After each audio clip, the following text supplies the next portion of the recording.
let's start with a question from a viewer. I want to get an opportunity to each of you, to give each of you an opportunity to talk a little bit about what you think is important about this session and what your goals might be. But we really do really want to get to questions from our viewers and remind our viewers to send them in, and we'll see that they get to the panel. But let's begin with one that comes from a licensed psychologist who's concerned about out-of-home placements for children because of mental health problems, wonders if this is going to be a priority for the legislators, worries about state mental health early intervention and school mental health grants, and is wondering whether those very much-needed services will continue to be funded. Who wants to take a run at that first? Should we start with you, Senator Kent? I will gladly speak on that issue.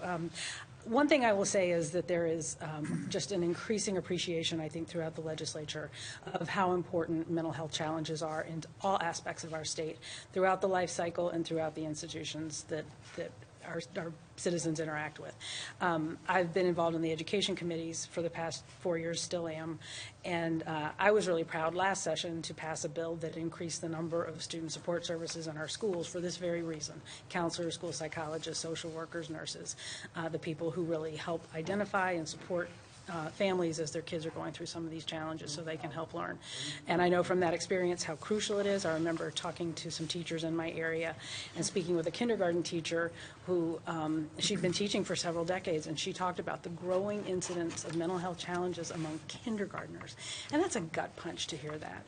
And so we have to get ahead of it. We need to look at this and take care of our kids and get them off to a good, strong, healthy start, and then deal with it seriously through adulthood, through the criminal justice system and corrections, etc.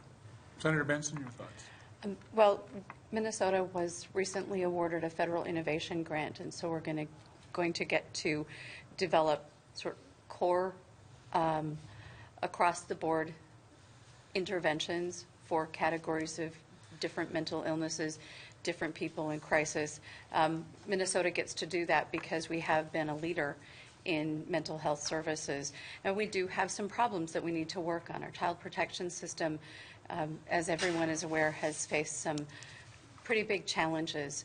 We do have specialty foster homes for children who are in a mental health crisis, and we might need to look at that as our child protection system comes under more stress and children who cannot be placed other places are in need of more supports. We also have a shortage of crisis beds for adolescents and adolescents with dual diagnosis if they're chemically dependent and mentally ill. So those are some things that we can do to take pressure off of other parts of our system and hopefully give families a little bit of a break so that they can come back to parenting and engaging that child so that they can have a whole family a little bit sooner. President Loeb? Well, I share Senator Benson's appreciation for it's a bipartisan issue. Child protection really shouldn't be something that we need to talk about if we're doing our job and focusing on it correctly. We are charged as a state with making sure that we protect the most vulnerable amongst us. And so with that, I think we want to make sure that the next session in this term is really about making sure that those that are in a case of vulnerability, those that need our help are addressed in a fashion that not only just makes a token response, but also make sure that we follow through and make sure that they're taken care of in a forthright and effective manner. Yeah, I think at the legislature it's our job where we can to improve Minnesotans' lives, and this is an area where clearly there is a need out there. And the challenge is always finding the funds to meet the needs. And as Senator Kent said, it's really throughout not only the educational system, but also it's a significant problem in the criminal justice system. We have way too much of our police officers' time and our courts' time dealing with people who have mental health problems. It's very expensive to deal with that at that stage, and it's not really the place where people can get the best treatment for what they need.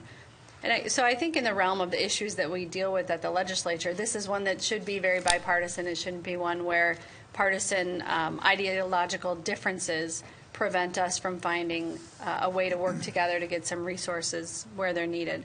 The trick is always finding, enough resources that we can count on that will really help people.